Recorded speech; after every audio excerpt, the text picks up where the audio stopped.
Estou lendo esse negócio aqui, chamado O Metamodelo Católico-Cristão da Pessoa, Integração da Psicologia com Prática da Saúde Mental. E como é um livro muito grande, vou tomando anotações e com o tempo gravando qualquer coisa e lendo aqui para o lucro de quem quer que seja. Qualquer acerto é doutor e os erros são todos meus. E vamos dizendo aqui o que quer dizer ser humano. Quem é que pergunta? No caso, sou eu, um ser humano. E também você que me escuta. Você também provavelmente é um ser humano. Excluímos do cenário outros possíveis seres inteligentes para evitarmos de complicar desnecessariamente a pergunta ou a resposta com detalhes que não são essenciais e nos perdemos nas miríades de possibilidades. Mas se eu tô dizendo, eu sou um ser humano, como é que eu sei que sou um ser humano? Por definições, eu estou dizendo uma resposta aqui ensaiada. Por definições escolhidas da cultura e confirmadas pela experiência. Um dia, alguém disse que tal e qual coisa era, na verdade, um ser humano, e logo eu concluí que quem falava e eu que ouvia também era um ser humano. Fazendo uma aulinha, né, lá na escolinha, o professor diz, o ser humano é tal, tal, tal. E aí eu poderia, não sei se eu tive esse insight, então muito provavelmente não, mas o insight aqui seria de que você se percebe inserido naquela definição ali de ser humano, por mais parcial que ela venha a ser.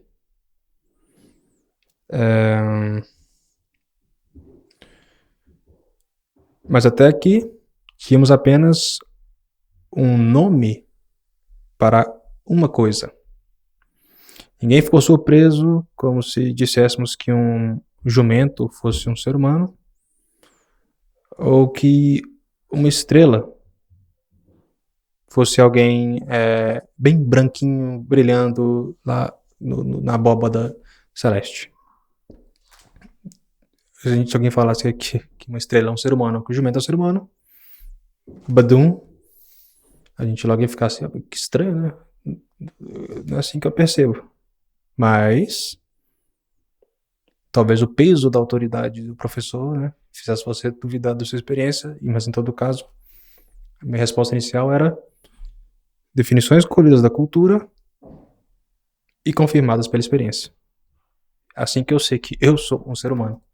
Que todas as definições que eu vi, por mais parciais, eu posso confirmá-las na minha experiência. Um professor de física poderia vir adentrar a nossa sala, interrompendo, como era de costume, as aulas uns dos outros, para afirmar, né, que na verdade um ser humano era um amontoado de forças e de átomos.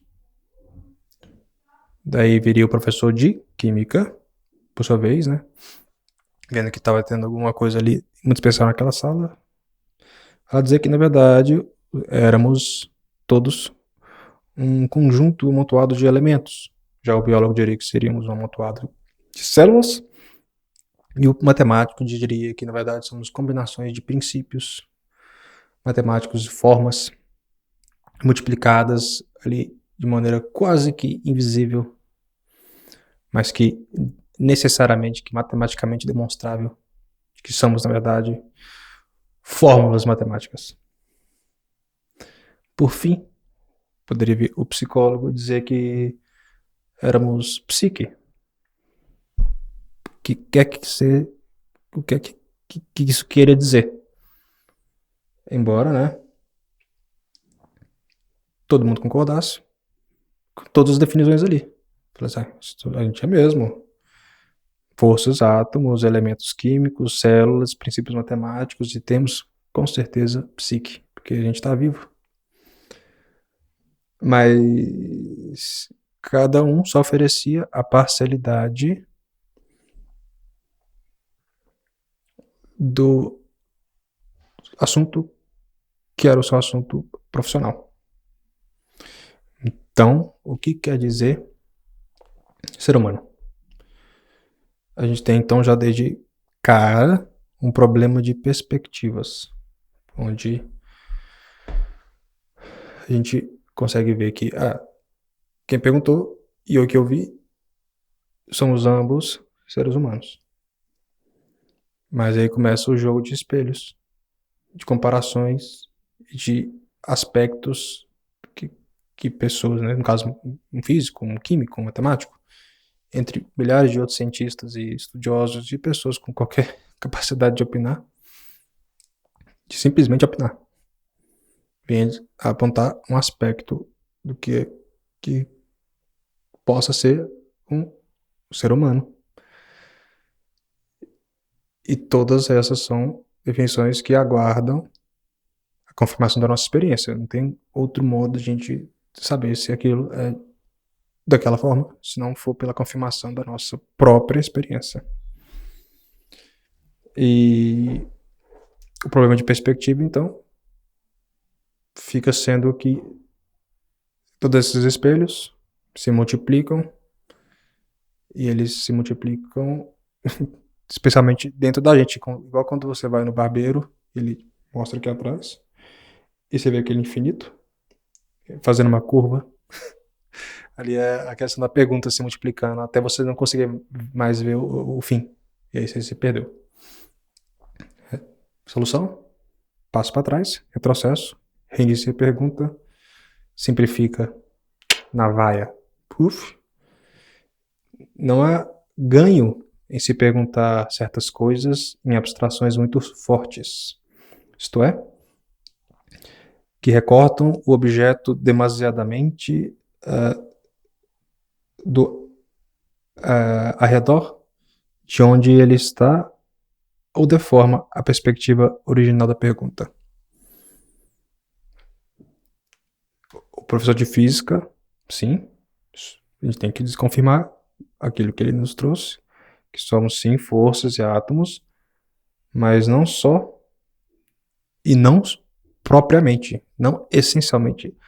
Não é aquilo que é o mais humano nosso sermos forças e átomos, porque quantas outras coisas são forças e átomos?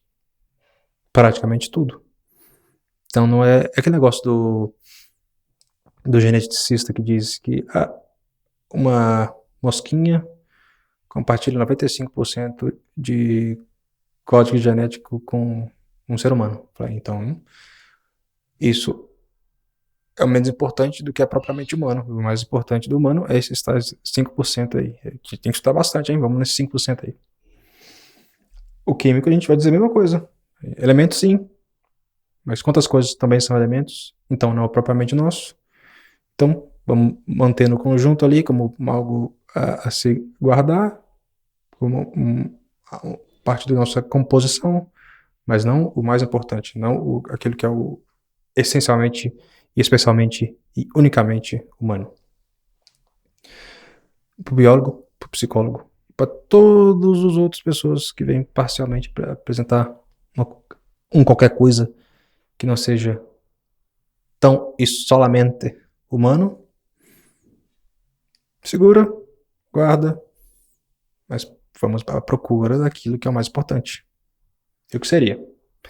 De modo que a resposta do que é um ser humano perpassa por se perguntar o que é próprio e unicamente humano, para além do que um ser humano compartilha com qualquer outra coisa possível de ser comparada com o ser humano e em qual aspecto.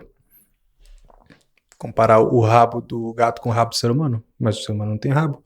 Mas ele tem um resquício. Mas o resquício não é um rabo.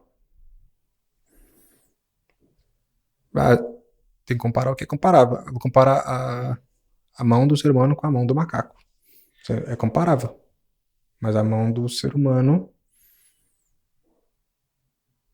E a mão do macaco o átomo carbono que tem na mão do ser humano é idêntico ao átomo carbono, o átomo de carbono que tem na mão do macaco. Falei, legal. Mas e daí? Isso mostra que a gente está num nível de recorte que está abaixo do que é propriamente humano. E está no nível que é compartilhável entre homem e macaco. Então vamos subir, vamos procurar aquilo que é unicamente humano. Vamos continuar. Mas o que é? Back to the book! De acordo com esse livro aqui, a proposta é que o mais importante do ser humano é o conceito de pessoa. O ser humano é uma pessoa.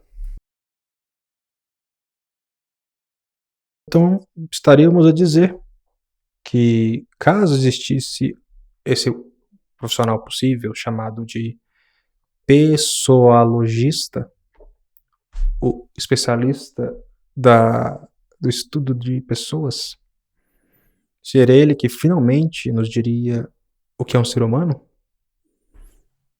Vamos fazer o famoso exercício do sim e do não. Sim, porque ele seria quem trataria do ser humano naquilo que nele há de mais humano, em diferença com tudo aquilo que venha a compartilhar com qualquer outra coisa. Tudo e qualquer coisa que o ser humano compartilhe com outras entidades, outros elementos, outros objetos, outros seres vivos, tudo isso. Muito bom. Guarde, estude, se é do seu interesse, mas se você quer encontrar aquilo que do ser humano é mais propriamente humano, você vai ter que procurar estudar o que é uma pessoa. Porque entre todas as outras coisas aqui, e lembra que a gente excluiu lá atrás, né? A gente excluiu anjo, demônio e Deus. Porque se a gente incluísse eles agora, ia ficar uma complicação que eu sou incapaz totalmente de abordar. Mas, excluídos essas outras inteligências, a inteligência humana, o ser humano, é o único. Você não vai achar uma pessoa macaco, cadeira pessoa, carro pessoa. E ainda que o furacão seja Katrina, ele não é pessoa. E deu pra entender. Esse é o nosso sim. O pessoalogista, que não é bem o psicólogo, poderia ser, mas esse nosso profissional especializado em estudar pessoas, no que ele tem de mais íntimo, que é a sua personalidade, ele sim seria quem trataria do ser humano naquilo que ele tem de mais humano. Não. Qualquer outro aspecto secundário ou terciário, ou o mais infinitesimal dos aspectos, em consideração sobre um ser humano, seria todos aspectos humanos considerados no conjunto da sua composição.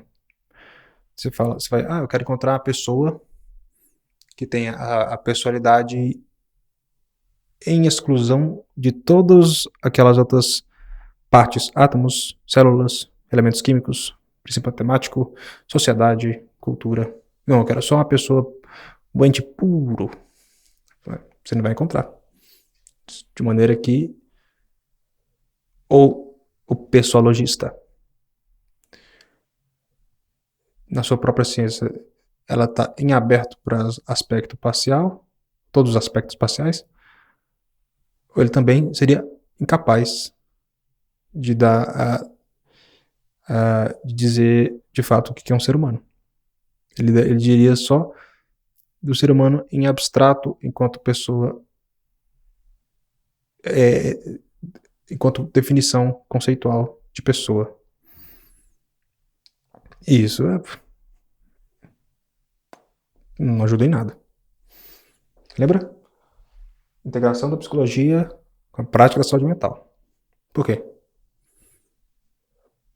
A ciência não é só ficar mirabolando, é procurar integrar as coisas nos fatos, na existência, na realidade, na concretude.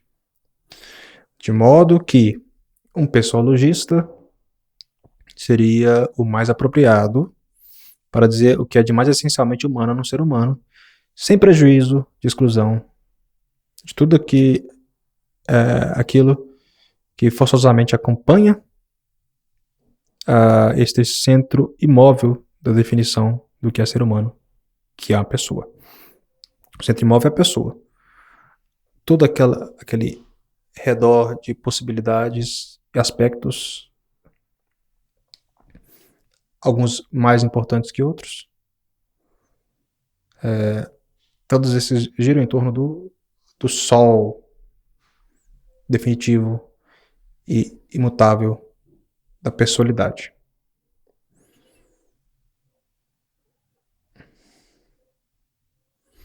De modo que a gente tem que se perguntar de novo o que é um ser humano. E aí, dessa vez,